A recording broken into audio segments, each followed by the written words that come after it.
Hola, bienvenidos nuevamente a un episodio más del podcast Construyendo con Amor del Grupo Poiesis. El día de hoy nos acompaña nuevamente lo que es la doctora Silvia Salas. Muchísimas gracias, doctora, por acompañarnos. Muchas gracias por volverme a invitar. El tema de hoy, que ahora Fío se los va a decir, es un tema que es importante no solo cuando trabajamos con niños, sino incluso cuando trabajamos de forma individual con madres, ¿verdad? Fío, si quieres comentar el tema. Claro. Bueno, la doctora nos acompaña en la sede de Pinares de Curridabat y tiene bastante experiencia en el tema que vamos a tocar el día de hoy, que es madres omnipresentes, ¿verdad? No porque yo sea madre omnipresente. Bueno, tiene experiencia en la parte de maternidad y demás. Amor o control disfrazado. Muchas dudas que presentan hasta las mismas preliminares, sí. ¿Verdad?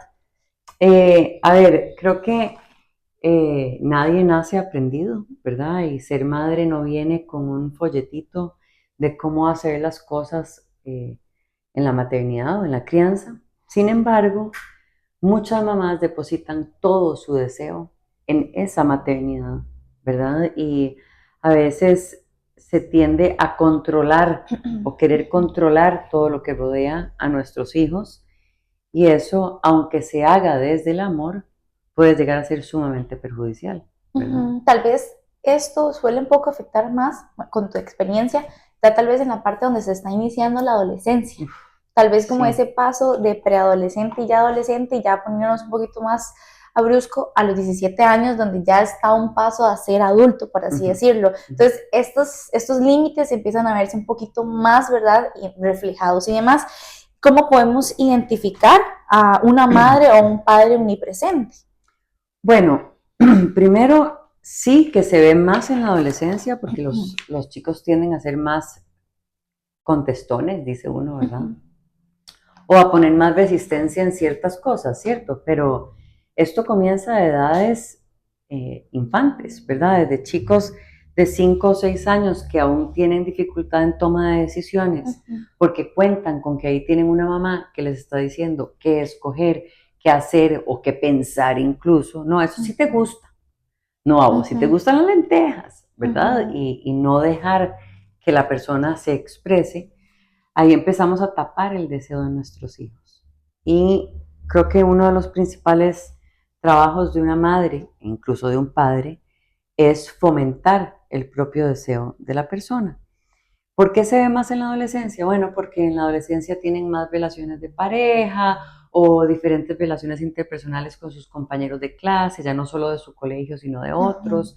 Entonces comienzan a ver ciertos patrones, ¿verdad? Entonces cuando los identifican, tratan como de revelarse, que es un momento en donde quieren construir su propia identidad, ¿verdad? Pero tienen esa dificultad porque a mí siempre me dijeron qué hacer, me dijeron que me gustaba, me controlan mis horarios, me controlan mis salidas, me controlan mis amigos, me controlan cómo me visto, ¿verdad? Entre otras cosas, pero podríamos identificar a una madre en este caso específico, ¿verdad? Aunque también hay padres que lo son, a una madre que justamente no deja que desee, ¿verdad? Inclusive ahí se pueden ver como ciertas diferencias con otros chicos que tal vez tienen más libertades y ellos empiezan como a ese tipo de comparaciones. Exacto. Y tal vez el menor viene acostumbrado a una línea de mamá y papá, por así decirlo, mamá, y cuando ya se ve en un mundo real, me imagino que también tiene un choque de qué decisión tomo si siempre han tomado por mí, sí. O siempre soy guiado por... Y aquí hay otros conflictos, ¿verdad? Que empiezan, porque ¿qué pasa si yo nunca le di la posibilidad a mis hijos, hombre o mujer, de que realmente confíen en sí mismos, si yo no confié en ellos, ¿verdad? Entonces, siempre controlé todo durante su infancia, llega la adolescencia, hay fiestas, hay permisos, hay licor, hay otras cosas, ¿verdad? Que pueden verse en escena. ¿Qué pasa si yo en ese momento suelto la rienda? Sin haberlo hecho durante todos los años previos. Creo que sí es cierto, cuando tal vez un adolescente no tiene estas oportunidades de por lo menos ir experimentando con acompañamiento o por lo menos que le abran mentalmente. Tal vez pasa mucho en la parte sexual. También. Que a veces en las familias hay tabús de la parte sexual, entonces el menor cuando se llega a enfrentar a una realidad, o ya adulto joven, en una realidad así, no sabe cómo actuar. Inclusive lo hace por por presión o por instinto, lo que sea, y ni siquiera lo hace sin pensar en todo eso que se reprimió, como que embarazos inesperados, protección, enfermedades, que tal vez se vio como tabú, todo en general, la parte sexual, y se prohibió de ese montón de temas que son sumamente normales. También, ¿verdad? Como, no, eso no se habla. No, esto sí. No, en esta casa no vamos a hablar de esto porque ustedes no están listos. ¿Por qué no preguntar? ¿Estás listo? ¿Querés hablar de esto? ¿Querés sentarte conmigo y hablarlo? Entonces, si yo no comienzo a soltar, yo siempre lo digo, es como ir soltando riendas poco a poco. Si yo tenso esas riendas desde que son muy niños y suelto de un momento a otro cuando ya son adolescentes, porque ya tengo 18, usted no me puede decir qué hacer. O se revienta. ¿Qué pasa? Se estrella contra la pared. Yo tengo que ir poco a poco demostrándole que esa misma persona a la que yo intento proteger, ¿verdad? Siendo omnipresente, porque a fin de cuentas es eso, ¿verdad? Las mamás quieren estar presentes en todo para que no pase nada. Pero o sea, tiene que pasar. Hay una realidad fuera de una burbuja. Claro, tiene que pasar, tienen que cometer errores, tienen que equivocarse en elecciones, les tiene que ir mal en un examen. ¿Cómo mi mamá se va a sentar conmigo a estudiar cuando ya yo estoy en secundaria? Yo tengo que aprender a estudiar solo. Yo tengo que tropezar. Pero yo sé que hay alguien a la par que me va a ayudar en los siguientes pasos, ¿verdad? No llegar y soltar la rienda de un solo. Y doctora, ¿cómo impacta esto en la construcción de identidad del adolescente? Sí, es muy importante por esto que hablamos del deseo, ¿verdad? Esa construcción, en realidad, claro que hay brillos, ¿verdad? La mamá vuelve a ver y, uy, me colocó un brillito aquí, y uy, mi papá me colocó un brillo de este lado, y sí, mira, soy bueno en fútbol, o mira, soy buenísima bailando ballet, y demás, pero tiene que ser porque a ellos les gusta, ¿verdad? No porque mi mamá me pidió que yo bailara ballet y solo bailo ballet por mi mamá. No, es porque a mí me gusta, es por mi propio deseo. Pero si yo durante toda mi niñez y mi adolescencia temprana siempre me dijeron qué hacer, yo estoy quitando la posibilidad y barrando esa posibilidad en los adolescentes de hacer esa construcción con bases sólidas. Entonces constantemente me vuelvo a mi madre y pregunto, ¿qué te parece? ¿Qué escogerías vos? ¿A dónde irías vos? ¿Qué harías vos? No, ¿qué harías vos?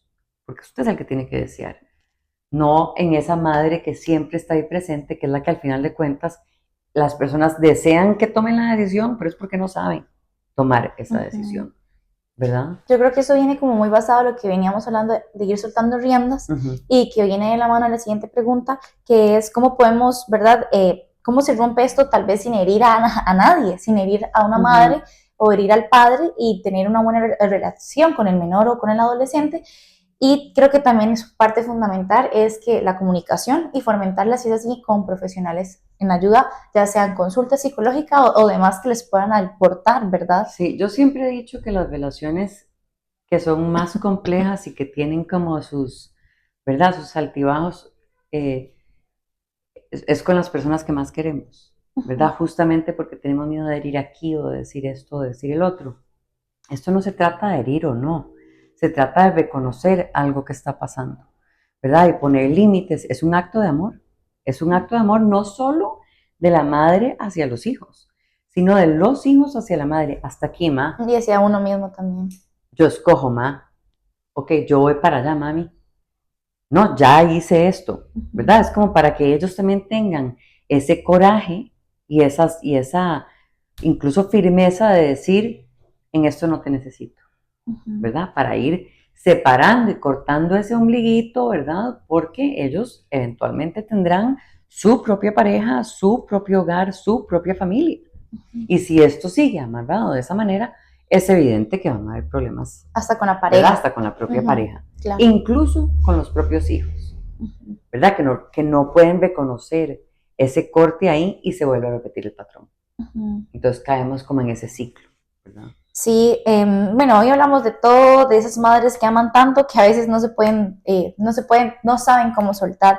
Y yo creo que aquí es un momento importante desde el inicio, si no se tiene establecidos esos vínculos, llevar un proceso psicológico Es sumamente importante tal vez que el menor también participe y sea una comunicación asertiva, ¿verdad? En cómo se manejaría eso en consulta. Sí, o sea, nosotros, en realidad, en general el grupo, siempre cuando viene una persona a consulta infanto-juvenil, ¿verdad?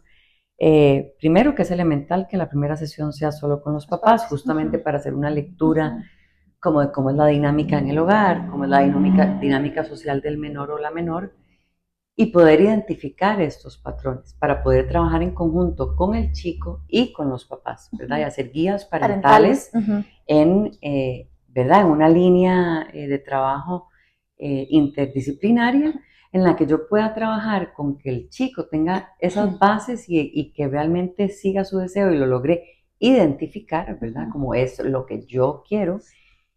Obviamente con responsabilidades, porque ante cualquier cosa siempre hay una responsabilidad Aparte que siempre es menor de edad. colateral. Exacto. Y tiene que tener límites y reglas en cierta parte. Y los límites, repito, no solo son amor de parte de los padres hacia los hijos, también de los hijos hacia los padres, ¿verdad? Y una mujer que es madre tiene que recordar que también es mujer, ¿verdad? Y que tiene que también seguir su deseo de mujer, su deseo de si estudió o si trabaja o si es ama de casa, porque también es un trabajo completo, ¿verdad? Son diferentes roles que a veces una mamá cumple, que no es solo mamá. Entonces tal vez puede también desenvolverse en otros papeles para que el chico o la chica también identifique, oh, wow, mi mamá también está siguiendo su deseo, ¿verdad? Pero sí es importante trabajar esto en paralelo para que justamente no existan esos roces a esa adolescencia ya empezando los 18 y que todo fluya muchísimo mejor dentro del hogar, ¿verdad? Si es que todos viven en el mismo hogar. Listo, doctora, no sé si quieres dar unas palabras de cierres. Muchísimas gracias por acompañarnos el día de hoy con este tema sumamente importante que nos llegan muchas dudas en la parte administrativa. Sobre las sesiones preliminares, ¿verdad? Si las guías parentales, muchos padres consultan que cómo se puede observar el proceso porque con los menores se trabaja de manera individual.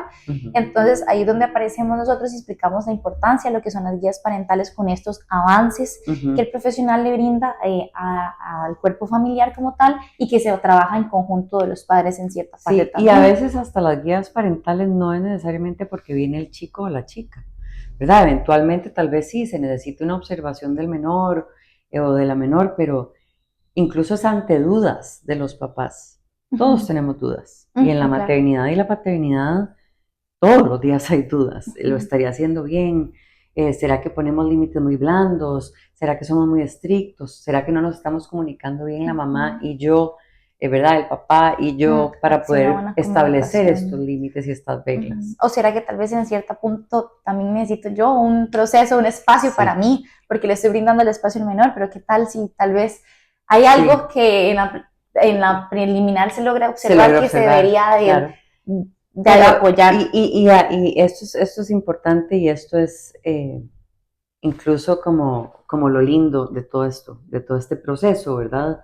No quiere decir que no tengo problema, es que a mí la psicología y el proceso terapéutico me va a ayudar incluso a identificar ciertas cosas que yo podría modificar o podría potenciar, ¿verdad? No solo porque yo voy a ir porque tengo un problema, no, es porque quiero que esto realmente funcione bien y hacerlo de la mejor manera, escuchándome incluso. De hecho, en el podcast que tuvimos con Marian Garro y la doctora Tencio, estuvimos hablando también del autoconocerme, claro, de lo importante que soy yo, no necesariamente un problema, pero sí lo importante de autoconocerme, la parte social, la parte artística, estuvimos conversando también temas sumamente importantes que tal vez en consulta, al día a día uno no los toca, pero en consulta se llega, bueno, los profesionales también, con el doctor Fuentes estuvimos conversando de cómo se busca, ¿verdad? Esa agujita en el pajar que tal vez puede estar faltando. Entonces, sí, se descubre mucho hasta el autoestima, autocontrol, problemas de ira. Poco a poco se va desdichando así cositas que son importantes trabajar día a día. Sí, y incluso, digamos, realmente no solo son cosas que yo tengo que mejorar o problemas que podemos tener, problemas tiene todo ser humano, la diferencia es que ahí se quieren mejorar estas cosas, ¿verdad? Y brindarse uno ese espacio, incluso como madre, es riquísimo, Claro. porque me va a hacer también crecer en otras partes, no solo como ser buena madre, ¿verdad? Y digo entre comillas porque es obvio que una persona no va a querer ser mala madre, ¿verdad? Pero sí mejorar en todos los ámbitos de mi vida. Hasta conversarlo, lo decía el doctor Fuentes, hasta te libera de esas cargas. Ser madre es un peso súper pesado. Sí, un poquito. Entonces, te libera de todo ese estrés, un espacio para ti sumamente fundamental. Sí, así es. Bueno, doctora, muchísimas gracias. La espero tener nuevamente en este podcast. Hasta luego. Chao.